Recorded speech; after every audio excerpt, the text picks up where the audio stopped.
There's a question by Nishok about how much of evolutionary theory will we get into? Are we looking at debates around group selection? Um, no, we won't in this class. It's very unlikely that we will be able to make time for those sort of things. So our lectures won't cover that. That's something that usually happens during a behavioral ecology class. And so unfortunately, we won't. Those are interesting debates, but we won't do this in this class.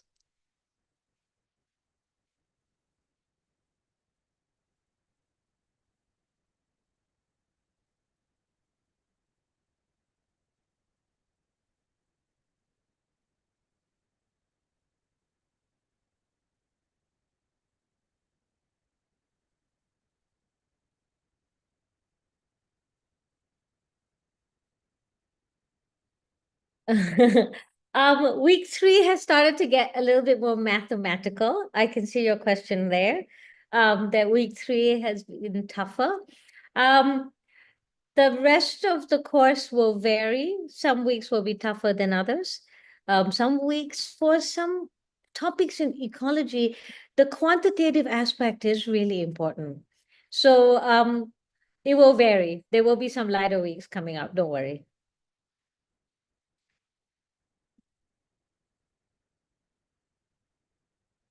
And you should definitely ask your questions about week 3, whatever you find confusing, in the discussion group. And Professor Kuto will respond.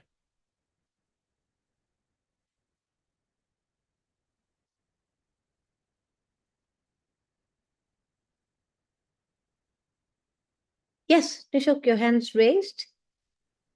Hello, ma'am. Sorry, I can't keep my video on, No worries. but let me ask my question. So, I work on environmental philosophy. So, I'm doing my PhD at IIT Delhi. So, I work on environmental philosophy. So, for which I'm actually, I mean, that's why I'm actually doing this course in parallel with the, I think, biology course. That's also, I think, parallelly running on NPTEL as well, Mm-hmm. taught by the APU faculty. I was actually interested in getting more into conservation biology and like just understanding more of, let's say, the conservation side of things as well. Will we be sort of doing that in the course? If not, is there an alternative course you can suggest online or otherwise that I could sort of, yeah, thanks. Um, Yeah. we do have a few lectures towards the end about conservation biology and aspects within it, like climate change and invasive species effects. Um, as you know, this is a broad ecology course, and so every one of our topics could actually be a top course on its own. But we will touch on conservation biology. It's not going to be a huge part of this. Now, your question about whether there are other courses that are conservation biology, I don't think there's one in NPTEL. We actually don't even teach one in our department at ISC. So I'd have to look to see if there are open access conservation courses available that could be accessible to others. I'll look and I'll put it up on the discussion group if I find something, okay? Sure, sure. Thanks. I can also just drop you an email or something so That's we fine. can, yeah, That's yeah. fine. All right. Thank you. Yeah. Yeah.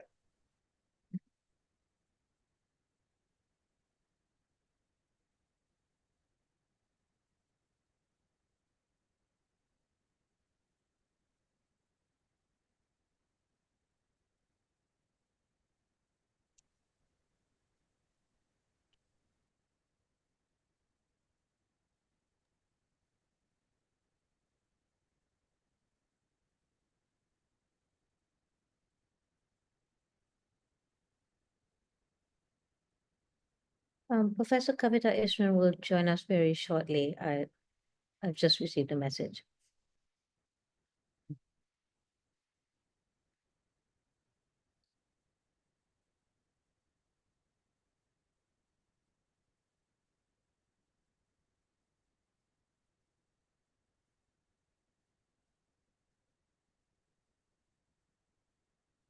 At this point, all of you would have completed your first assignment, if I've understood the schedule correctly.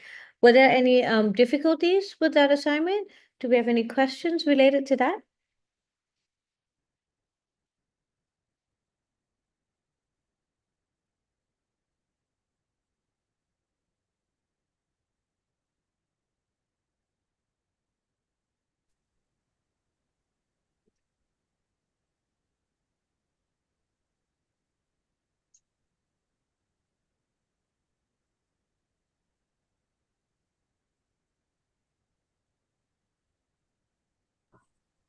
Good afternoon, madam. Yes. Yes, I am Ritam from Nalanda University. I am currently doing my master's in ecology and environment studies. Mhm. Madam, your teaching is good for me also, and I want to know about some books if you suggest me for this. And also, I am looking to do my PhD in this domain also. So that's why I want to know some books. Okay. Thank you, madam. Sure, sure.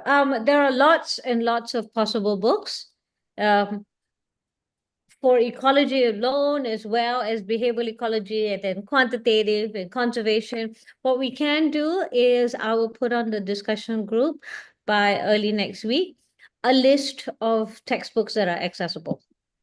There's a whole bunch. It just depends on how deep you want to go in each of these topics, and so I'll create a list for you. Mhm. Right. Thank you, madam. Thank you. Mhm.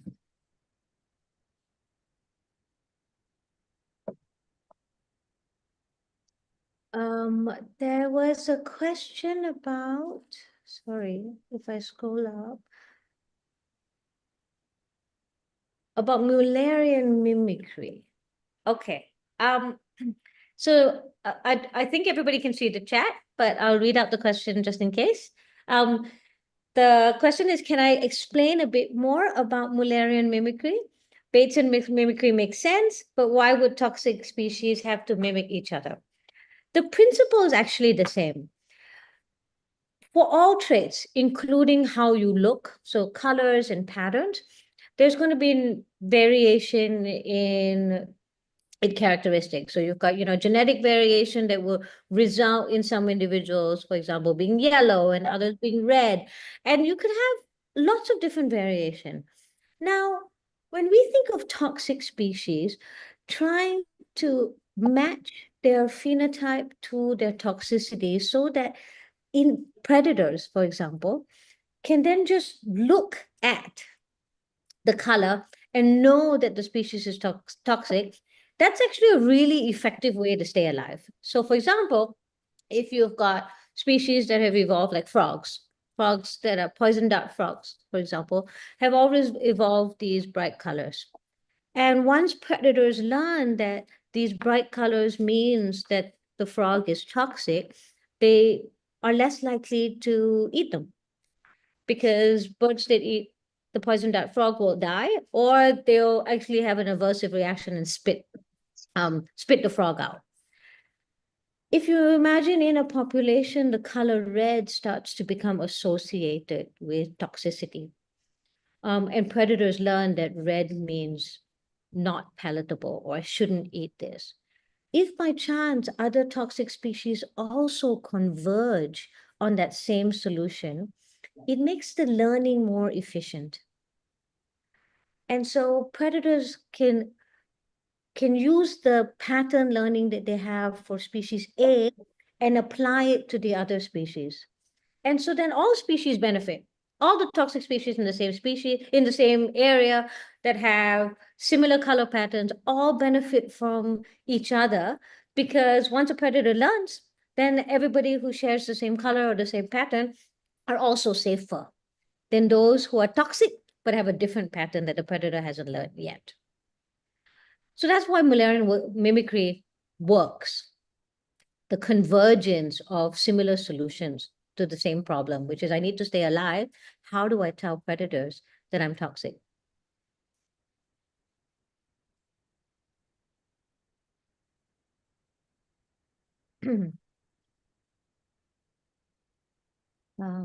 Let me see. I hope that helped. Farana, you can indicate to me it was all good? Then we can move to the next question. Yes, all clear. Okay, great. Sangeeta? Yeah, hi ma'am. I really enjoyed your lectures. The first week and the second week I have seen. I have attempted the assignment of the first week. Mhm. I'm a non-science student, so basically I'm a commerce student. Okay. I'm interested into mimicry, but Mhm. especially for butterflies, I wanted to understand if there is any book which I can read in detail for mimicry in butterflies. I think there is. I don't remember offhand, but I will look for one and put it up in the discussion group. So you're looking for a book on butterfly mimicry, yes? Yes, so basically, the background is this, that I do not have any constructed studies, so to say. I have not done any constructed studies. I have done a few courses, Mm-hmm. and I found that I'm more interested into butterfly ecology. So I wanted to get a little deeper into it. There's loads of books on butterfly ecology. No, no, Um, I wanted some book on mimicry, basically. okay, okay. I will see if I can find you something. Thank you so much, ma'am. And what group are you talking about? Is there some group? Because I'm not part of any group right now. Um, Is there a WhatsApp group or something? no. When you're enrolled in the course, you can sign up for the discussion group. Okay. Um, it's at the top of the page. You just Okay. sign up Okay. for it, and it allows you to email everyone your questions, and the faculty see those, and we can respond to everybody. So all your questions, um, you may have a question, but others may have a similar question. So we should share our questions, and we will share our answers to everybody. Okay, ma'am. Understood. Understood. Thank you so much. Yeah, I look forward to that. You getting me back on that book. yes, I will try and find something. Mhm.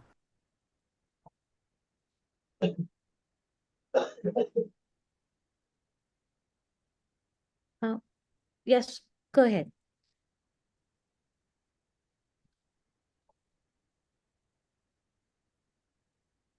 I thought I heard something. Okay, I'm gonna go to a question in the chat. Um, it's one about predators. So it says here, a prey has to optimally forage as well as look for predators, and also has to have a good reproductive fitness. All animals do, yes. But the predator or apex predator does not have any pressures to save itself or anyone else. Does it give predators an extra advantage in terms of being able to forage for more time, invest more in fitness? It's an interesting question. Um, yes, you're right that an apex predator doesn't have other predators that it has to worry about, but that doesn't mean that it doesn't have other challenges. It still faces competition from its own species and other apex predators. So it's not like it's got so much time free to invest in fitness. It still has to deal with parasites or infections. So it might be relieved of predation pressure, but there are other pressures there. And being the top predator, that is still energetically costly because they still have to hunt, they still have to defend territories if it's a species that does that. It still has to find resources. So it doesn't necessarily have more time or more energy available to invest in fitness. Mhm. Okay, ma'am. Thank you. Then there's a question about whether parasites and parasitoids also compete for resources like other predators. Yes, they do. Um, and how do they avoid competition or exhibit competitive exclusion? Well, parasites and parasitoids are looking for hosts. And so that would be the equivalent of a predator looking for prey. And so hosts are also finite in the environment, and there's competition for access to hosts. And so how they avoid competition, they don't. I mean, in the sense that they still experience competition, and they have strategies to, either spatially segregate if possible, or temporally segregate, or disperse far away as far as possible from where they hatch, so they can access more potential hosts. And these are the same strategies that predators have as well. To reduce competition, you get away from natal from your natal habitat, or you get away from competitors as much as possible. Whether they exhibit competitive exclusion, different all we our understanding of competitive exclusion applies in with species that are in similar trophic levels or share very similar niches. So if parasitoids are competing for similar hosts, then they will evolve different strategies to be able to partition the hosts. So, maybe they evolve different lengths of their ovipositors. So parasitoids that have long ovipositors will inject their eggs in species that allow that, while parasitoids that have shorter ovipositors will inject their eggs in different species. So that's a way that divergence in traits is how we can ascertain that competitive exclusion is occurring among these species. But yeah, we consider parasites, parasitoids, and predators all in the same way.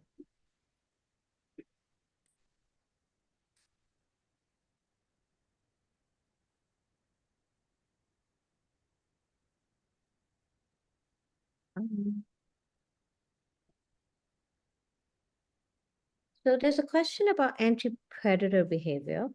So when we look at anti-predator strategies, we discuss it based on our visual perception. But the predator's visual perception might be different. How can we take that into account when we consider different examples of anti-predator behavior? That's a very good question. There are approaches for us to use to model what a predator can see or what different species can see. So visual modeling allows us to incorporate our knowledge of the rods and cones in the eye, the visual acuity, and that allows us to determine what a predator can and cannot see, or how different things look from a predator's perspective. So we can use visual modeling and incorporate visual modeling with the phenotypes we see in prey to ask, for example, preys that have certain body patterns.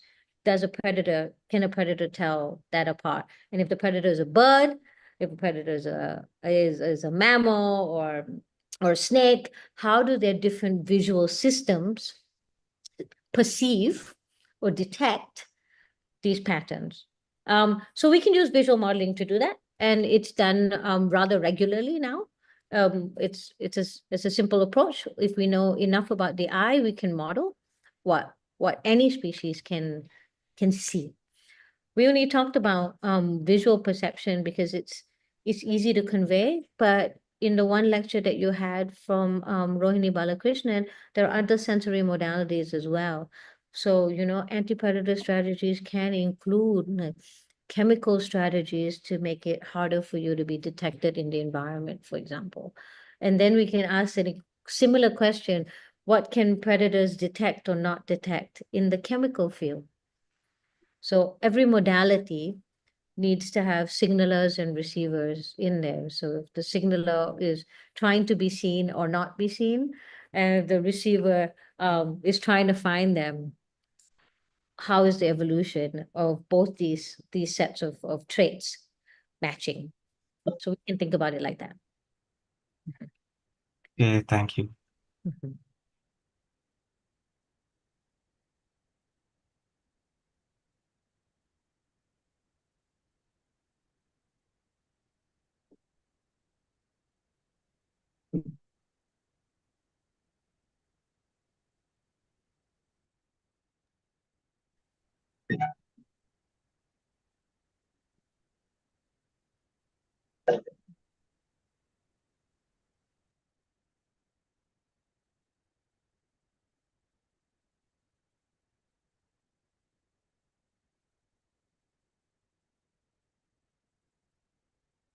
Okay, so there's a question about phenotypic responses to intra-specific competition in plants and animals, and how they can arise in two ways: selection over evolutionary time through persistent competition, and induced responses over the lifetime of the individual.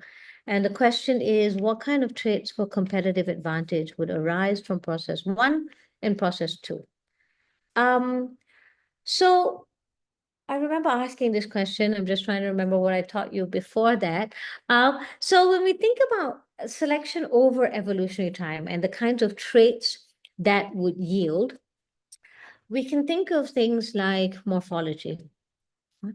That morphological traits that give you an advantage to access resources that is different from morphological traits that another group of individuals, you know, a population or now a diverging species would have. So, for example, bill shape. Now, if we're thinking of the shape of a bird's bill, then that changes over evolutionary time through natural selection.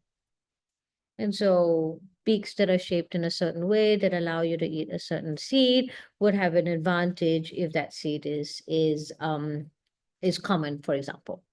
Now, if that's the case, those individuals get lots of resources because they can get those seeds, and they have a competitive advantage over other individuals who have a beak shape that's not well matched to their resources. Now, those that have the advantage get more food, and therefore the idea is that therefore they have higher fitness, meaning they can reproduce at a higher rate. Now, that's the over evolutionary time process. But then you can have induced in your own lifetime strategies. So a lot of these can be thought about as behavior or physiology, right? So we have the evolutionary underpinnings for physiological response. But to induce the response, a trigger has to happen. Same thing with the behavior, right? And so the evolution of being able to eat something and having those traits that allow you to eat something shapes those traits, right? So that's over evolutionary time, but you still have to induce it, which means the animal then has to use those traits behaviorally. So we can induce these responses over the lifetime of the individual in the sense that, if you've got high competition, then, you could have behaviors enhanced. So individuals, run faster or move or disperse from the habitat because it's now crowded. This assumes that they can detect that it's more crowded and therefore move, as opposed to always move no matter what kind of density that is. So that's the difference between traits that are selected and then therefore are there versus traits that are induced that can change depending on the individual's experience. And so physiology and behavior are the categories of traits that we would readily think of that would change when the context changes or when the individual experiences either more competition, less competition, more predation risk, less predation risk. I hope that helped.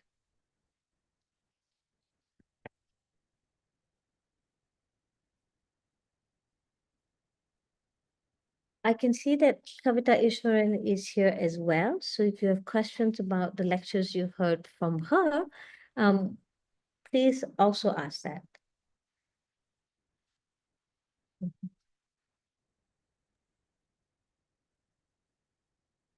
Hi, Maria.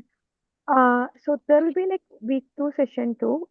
So uh, students Okay. can ask about the week questions in the week 2 on the next week too. They can, but I think there were a few lectures that were already covered in this time. Oh, okay. Yeah. I think Prabita meant the 13th Feb session will be on week 2. Your movement ecology and Oh, behavior. I see. Oh, my bad.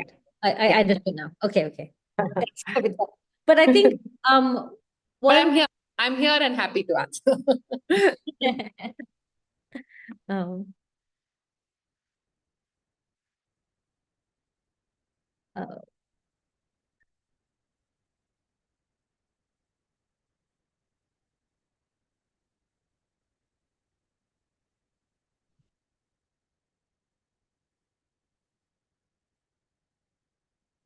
That's a very good question about predator-prey interactions and how we typically think of understanding prey responses when the prey is the primary consumer. But what about prey that are secondary consumers? So let me think of an example. And maybe Kavita, you can help. What strategy would a secondary consumer have? Sorry, I couldn't see that. Could you read that question? I So couldn't will see. you I don't know open why. can you open the chat? Yes, The yes. I can read that if you want. Ah, Good day. The lesson have been wonderful so far. I had a query in regards to predator-prey interaction. A lot of studied defensive behavior is from the perspective of primary consumer, example zebras. Could you share on how the defensive behavior would look like for species that would typically be in the secondary consumer? That is, the species that are not necessarily at the apex but are in primary consumers also. Adding on to this, grouping as a defense strategy is not found often with secondary consumers as it is found with primary consumers. Any insights on this? So, Maria, do you think the mesopredator example would be appropriate here? Yeah, I think the adaptations that mesopredators or not apex predators have, their strategies are often to be conspicuously colored and behaviorally elusive. So putting their dens in places that are hard to find or being colored in ways that make them more cryptic in the environment. You don't really think of like the can't think of very good examples of mesocarnivores or mesopredators that are very brightly colored or in large groups and draw attention to themselves. So their anti-predator strategy is mostly crypticity. So that still works as an anti-predator defense.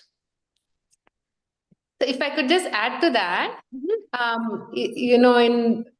think sometimes it's difficult to line species up. So in birds, for example, you could think of many birds as secondary consumers when they feed on insects. That's right. And then there you would see grouping and many of the defenses that you had presented, Maria. You would see many of those same defenses there too. That's a great counter.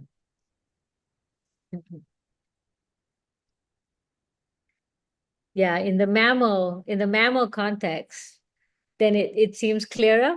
But you're right. When lizards, for example, birds, for example, that are brightly colored and some group, they also eat insects, and so they are secondary consumers.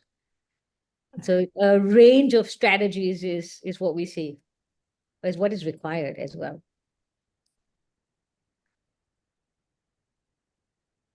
This is a tough one, Kavita. Maybe I ask you to help me with this one. Can you see the chat? Can you scroll towards the middle? Yeah. So I joined in late because of some problem with my browser. Which is this the one about this agonistic behavior? Oh, I haven't gotten there yet. Yes. Please, yeah. I haven't But gotten I there. think I may not be able to see some of the others. I see. Okay, right now, the next question on the list, which is why are cheetahs dying in Kuno? Sorry? Why are cheetahs dying in Kuno? I think till you study it, it would be difficult. But you can think of a whole range of issues, including that I think they had already prepared for a very high mortality rate. If you look at the original reintroduction plans, just animals being moved from one locally adapted set of environments to another, even though if they are broadly the same, I think they were imagining that, the disease environment is different, the parasite environment is different. even though they might be adapted to very high temperatures, still the pattern in temperature and precipitation across the year is very different. I think till we get information on causes of death, it would be difficult to figure out. And I don't know if that information is actually available.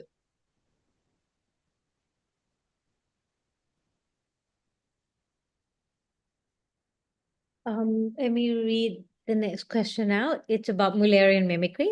So Müllerian mimicry ends up helping the predator population too in the longer run, helping them to avoid select species that mimic similar characters.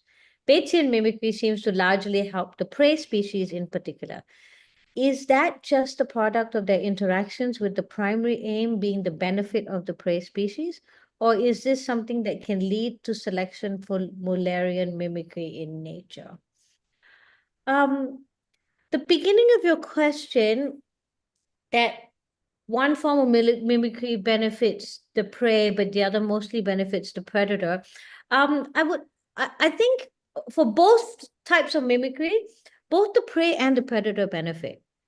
Even in the case of Müllerian mimicry, when the different toxic species have the same color patterns, it benefits the prey too.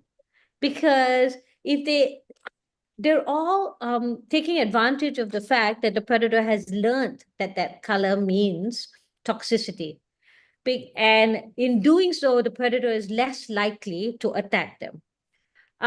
So the prey benefits, the predator benefits certainly by not eating the toxic prey, but the prey benefits by not accidentally getting attacked.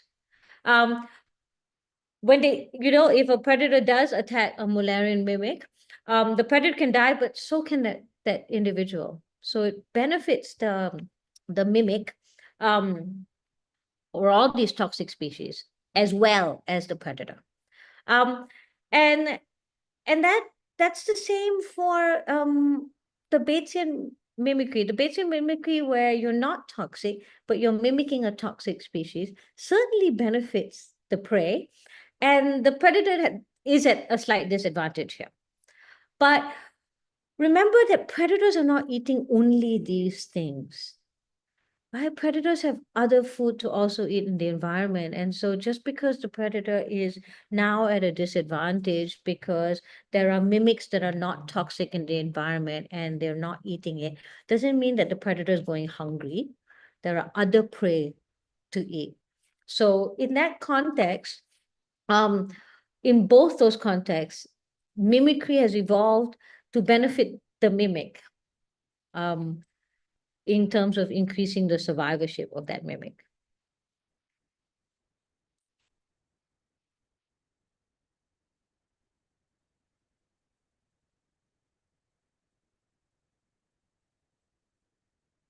There's a question here about genotype by environment interaction and phenotypic plasticity.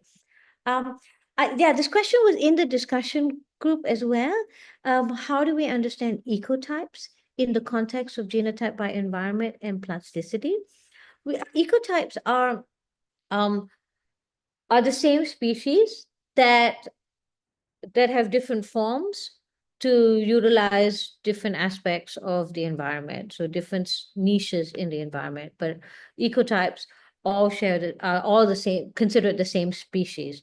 So actually, the genotype by environment interaction applies here the same way it would apply for any individual, any species. So the genotype that encodes the morphology associated with that ecotype interacts with the environmental conditions, and that results in the phenotypic outcome. So this G by E interaction applies at the individual level as well. So they wouldn't be different if we thought about it as, species experience G by E, but individuals experience G by E. The phenotype of the individual is an outcome of its genotype and its environment and the interaction between the genotype and the environment. Now, plasticity, I'll give you a much longer answer via the discussion.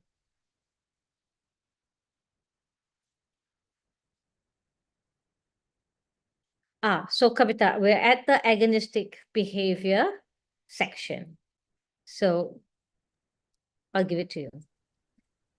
Yeah, okay. So I'm not sure if I'm interpreting the question correctly, but the way I interpreted the question is you wanted to know what agonistic behavior, what are the behaviors that might come under agonistic behavior. So agonistic behavior is typically aggressive behavior, but it does not have to involve physical aggression. So you can have a whole set of signals that can either signal aspects of your competitive ability or your motivation to actually engage in physical aggression. And then you have different forms of behaviors that are that involve actual contact, and that can be costly to different degrees. And the importance of the signaling both of motivation and of competitive ability is because actually engaging in physical aggression is pretty costly. You can have serious injury, death, and so on. And so this information can be used by competitors to decide whether to engage or whether it benefits one to leave without actually engaging in physical aggression. I hope that answered your question.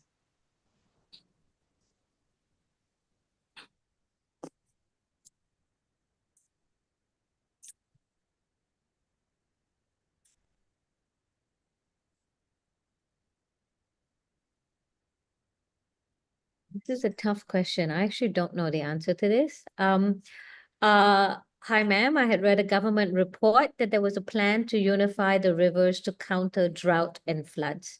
How feasible is it? This is a big question. Feasibility is both ecological and political and financial. So it depends on what you mean by feasible. Kavita, what do you think? I would actually say hold on to this question. So there are going to be a lot of interesting lectures that are coming up on things that might be very relevant here, like invasive species and what happens when a new set of species enters a different environment. So ecology related aspects of the question that you're asking are actually going to be touched upon. And what might happen when communities, plant or animal communities shift due to things like climate change, but it could be due to new facilitated corridors, which is what river linking might result in. So I think this would be maybe something to bring up and discuss once the community ecology and ecosystem level ecology aspects are touched upon. And maybe at that time we could also bring in the individual level ecology aspect at that time. I don't know. What do you think, Maria? Yeah. That's a good idea. That's a good idea. Mm-hmm. Yeah. We'll keep this question since it's here. We'll keep it and also alert the other instructors to address it. Mm-hmm.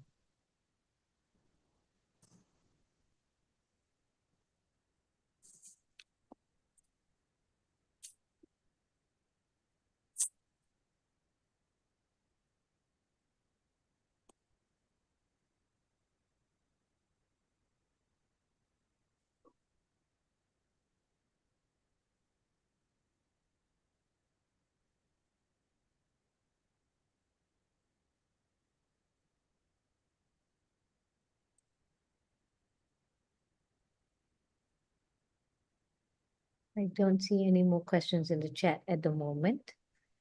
Students are free to raise their hands and just ask the question they want. Yeah, absolutely. Or if you had, thoughts, some topic that was covered and you had an interesting follow-up thought that you wanted to share.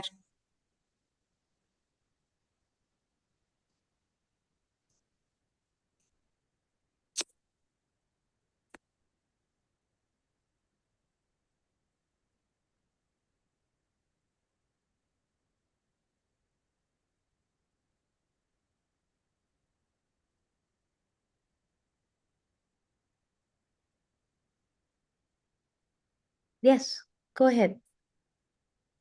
So I'm Shalmali Nalavade from Ferguson College, first year. I wanted to ask that some or many of the lectures have graphs regarding benefits and costs. So even in benefits, there are benefits in multiple kinds of benefits, that probably energy or time, and costs are also in same way in a single graph maybe. Or so I wanted to ask, how do we actually uh, quantify the costs? Like they could be in time, they could be in efforts, and how do we actually plot? Or are these graphs expected graphs, or what would happen like that graphs, or are they experimentally tested? And if yes, then how do we make such graphs? So in my lectures, they're all expected graphs that have then been tested in different taxa and shown to be supported. So you're right, absolutely right. There are different kinds of benefits, there are different kinds of costs. And they all have different units, right? Like the two examples that you gave are great examples. Energy is a different unit from time.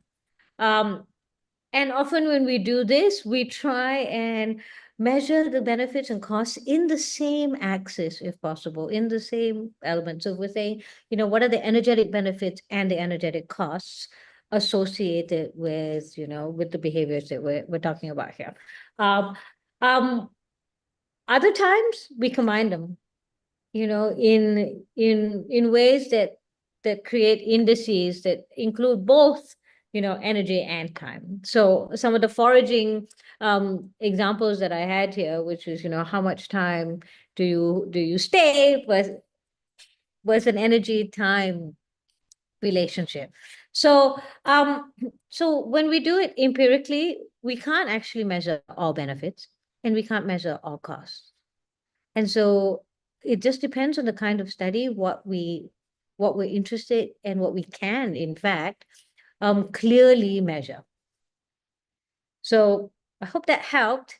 But the graphs that I was sharing were all theoretical expectations from the optimality approach. Then when we test, we measure some aspects of it. Mhm. Thank you, ma'am. Okay.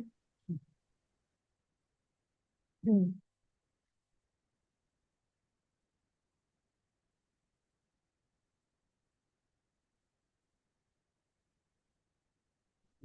So there's a question about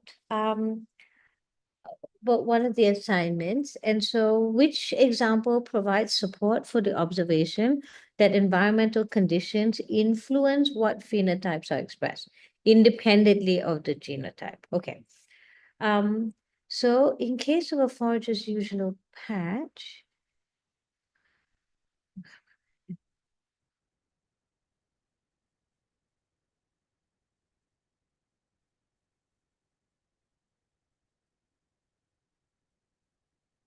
okay, so we've got two, hold on. I'm getting a bit confused. Let me, there's an intersect, give me 1 second while I read this question.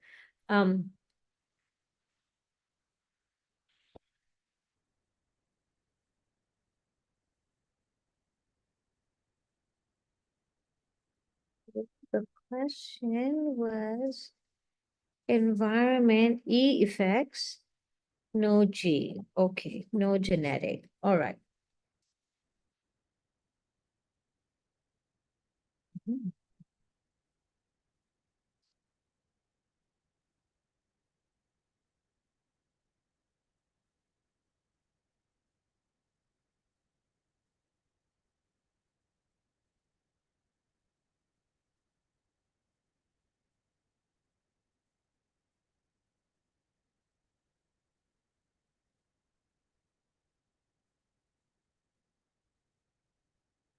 Okay. So, all right. So I understand. Yes. So the question was, which of these examples demonstrates that the environment can influence the phenotype independent of what the genotype is? So the first option, that if you have genetically similar plants and you give them different nutrients, so the genetic component is the same, But you give them different nutrients, they grow to different sizes. That's an example of how the environment shapes the phenotype. The genetics has stayed the same. The second example, family members that eat the same food have different preferences for food types. Now, family members are genetically similar, but the example here is that they eat the same food. So the environment's actually the same. So the genetics is similar, the environment is the same, and yet the phenotype is different. So in this example, this is not a very good example of environment only, but genetics staying the same because the environment itself hadn't changed. So that wouldn't be a good example of this. The first one is a much better example, that the genetics stays the same and the environment is different, and the outcome is that the phenotype is also different.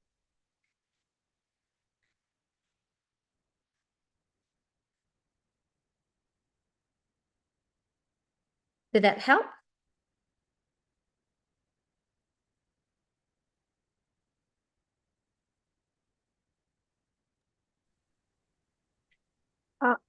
I think there's a question for Kavita before the question you read on 1644 min. Okay. Kavita, can you hear me? Yes. No, Prabita, I was going to say, even before that, I saw a question about transparency as an anti-predatory strategy. Oh, I didn't see that. Yeah. Oh, there's lots of questions. Okay, hang on. It was in 1644. Yeah, there's a question for you, actually, Kavita, before that.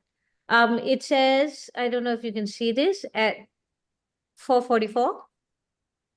No, there's a question for, I think the question is how difficult to evolve transparency as an anti-predator How strategy. difficult is it to evolve transparency? It's very difficult. Otherwise, we'd see it a lot more, honestly, because it evolves. You need to make everything transparent, right? All the body parts as transparent as possible for the whole organism to be transparent. So actually, it's very difficult. That's why we see it very rarely. And the examples we have are wonderful, but it is very difficult to do because it means that we have to evolve, or those organisms have to evolve ways in which the skin is transparent, and that is a rare and challenging thing. The question from Sambriti, Kavita? I can read that because that came up after I joined. Yeah. Right. So the question here is, can you exhibit both cooperative behavior and altruism, or do you need to switch? So again, just to go back to how these traits are, characterized as cooperative or altruistic, what usually is done is a form of behavior or a set of traits. One tries to characterize the costs and benefits to the individuals showing those behaviors and the ones towards which they are directed. So the actor and the recipient. So if you take a behavior like being in a group for a meerkat, being on that, being in a group for a meerkat, one hypothesis for it is that it is cooperative, that animals being together survive better. So both the actor and the recipient here, all the actors and recipients are benefiting from it. It's also costly. So alarm calling by a meerkat, for example, can have one individual which alarm calls can face a cost in terms of attracting the predator's attention to it, while others benefit because they've been alerted to the predator. On the other hand, another idea here is that when they run away together, there is a confusion effect. So then the actor, by alarm calling, has actually benefited because now, because of the confusion effect, its probability of being picked off by the predator has also come down. So the same behavior can, in different contexts, be altruistic in the sense of no benefit to actor, or cooperative in the sense of benefits to both, and can also happen at different levels. By different levels, what I mean is, you can have an individual, the meerkat, since you've mentioned meerkats, the meerkats that's helping out with offspring that are not its own. So helping to, bring food or do anti-predator related behaviors towards its siblings. It's then contributing to its parents' fitness, perhaps through indirect fitness to its own fitness. But at the same time, it's also by being in a group, experiencing group advantages. So you can have costs and benefits act on individual behaviors, groups of behaviors at these different levels. And what you need is to figure out what's happening, is to have clear descriptions of these behaviors at different levels, and then measure these different costs and benefits and put it together. And because obviously, that's quite a tough endeavor, there is like a lot of debate about what exactly is going on, and is it truly altruistic or is it cooperative. Those debates come up because these are complex sets of traits all being shown at the same time. Yeah, so a complicated answer to a question, but simple answer is yes. You can have both cooperation and altruism happening at the same time.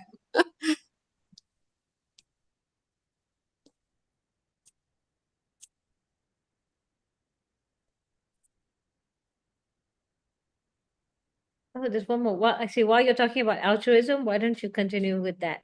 There's one more question by MK Darshan. This is about progress of species. Is that the one? Yeah.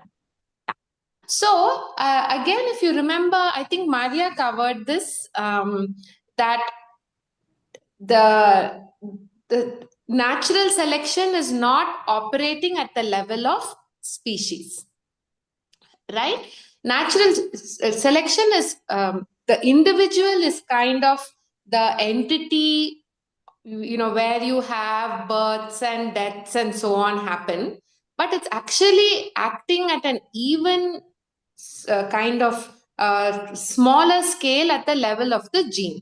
So you imagine a gene where, you could, altruism goes, so the altruism that I was talking about was about actors and recipients within the same species, right? So, and you can see altruism happen all the way from these, what are these? Aren't there like these, not slime molds. What are those that get together and Undo the quorum sensing? Yes. Bacteria also. Bacteria also show quorum sensing, which which can be cooperative or altruistic, depending on how, under which ecological context it happens. So we usually don't think of selection happening at the level of the species because it can easily be invaded. So imagine if all birds in an area decided that they were all going to produce only 2 eggs per bird, because then population numbers will not go up, and therefore they won't, eat up everything in the area, and they won't go extinct. So that seems like a very good thing for every bird to do, to keep their population species going. But now imagine that the gene that encodes how many chicks or how many offspring, how many eggs you produce, imagine a mutation in the gene. So now you have one bird producing 3 eggs rather than 2. It will just produce more offspring. So over time, that gene with that mutation for producing 3 rather than 2 eggs will spread, even if the whole population goes extinct, ultimately. So we have to analyze these traits and how these traits evolve and the costs and benefits finally at the level of genes. And that's what also helps us understand altruism, because you can share, you can help, you can have genes spread not just through the individual producing offspring, but also its relatives who carry the same gene producing offspring. I think to follow that up a little bit, it's not necessary to have a higher level of thinking by altruistic species, at all. And so they don't have to necessarily be aware that they're helping kin that have copies of their genes. If, for example, when we're talking about things like bacteria or even in eusocial insects, because they're close together, they're more likely to be sharing copies of the genes. And so then cooperation can happen in those contexts because you're more likely to be cooperating with individuals that share a copy of your genes because they're around you. And so it's not necessary for them to be conscious about it or have a higher level of thinking, as you say.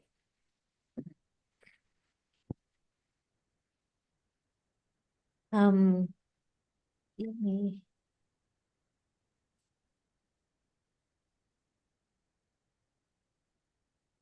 Oh, okay. There's questions up, above, and below. So let me answer this question right here. That is, would you say that climate warming generally delays animals' migration from the poles towards the equator, or from colder to warmer climes in general, because of the delayed onset of winter? And how would this vary between marine and terrestrial species? There's been some evidence that climate warming is shifting timings of migratory events or the onset of migration. Now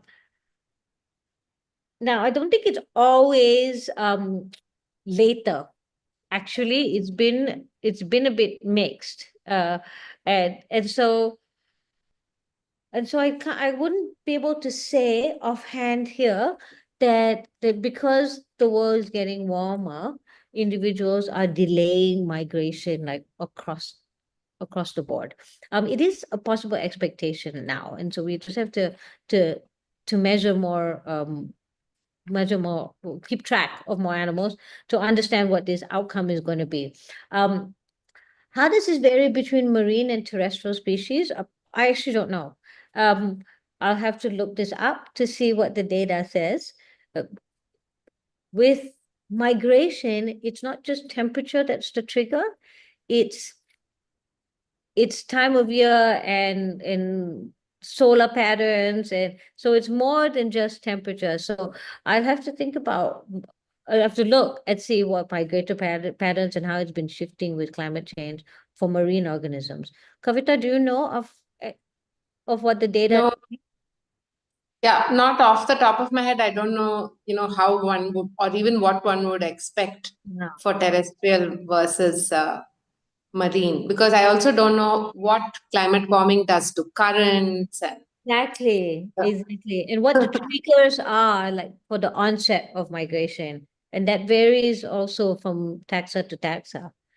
And so if that's influenced by climate warming, then that might affect, when they migrate as well. So I'd like to look up and read more to give you a more measured answer. Yes.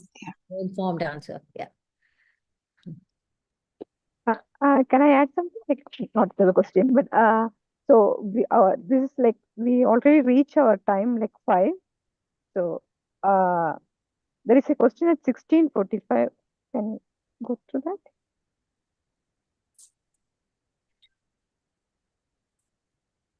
that? So we should answer the for week 1 questions first. No, is that what you're saying, Pravita?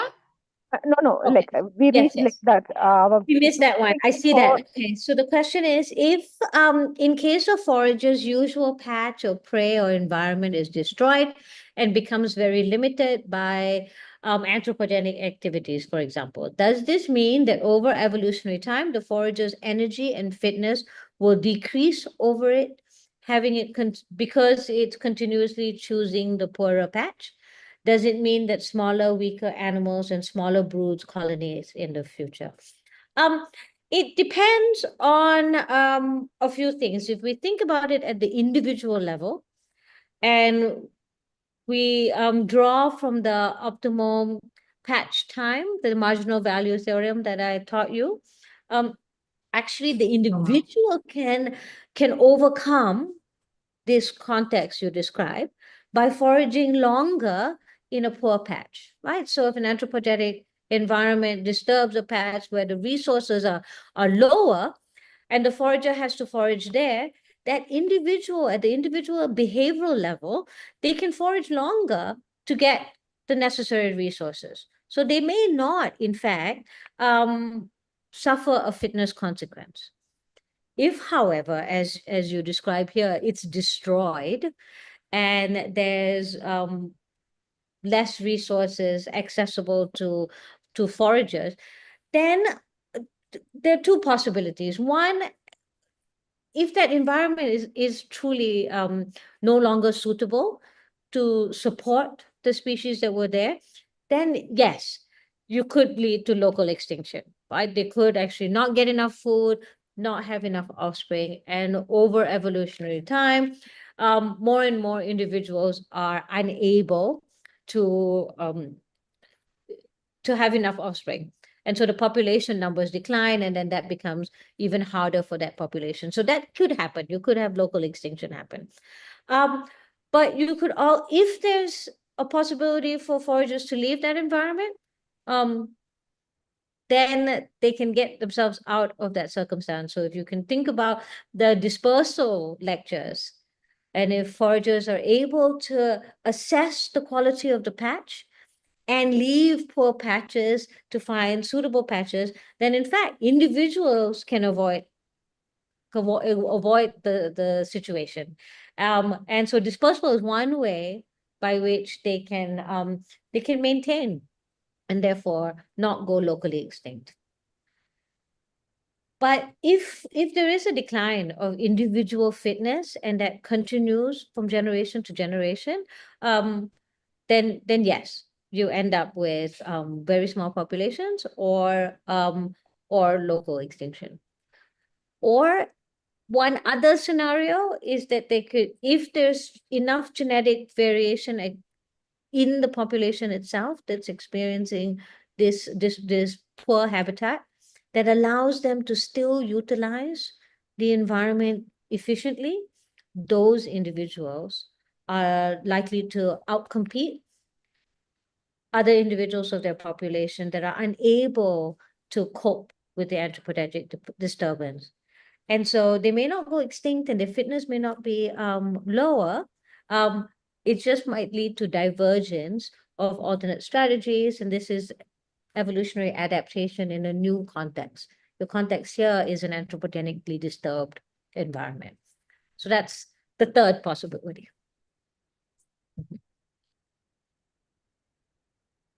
So Maria, I think there's a question, I think from NPTEL, Naveen asks, shall we wind up this session? So one possibility is for people to, like, at least the week 2 questions for sure we can address. So if you can either remember or post it in the discussion, week 2 next week on 13th February, no? Same time, we can do that. Or the discussion forum is there also. Yes. If you put it in the discussion forum, we'll get to it. Mm-hmm. All right. If that's the case, thank you everyone for coming. It was a really interesting discussion for us. Yes. Maria, can I add some? So there are still questions which are unanswered. So students, Yes. can you post that in the question and answer session? Please, they should. if they want answers, we'll get to it there. So if they can put it in the discussion forum, the Q&A, we'll respond. Yeah, and I wanted to say great questions. So it's very heartening. Shows that these lectures you've been thinking about these topics, and yeah, it's great for us also.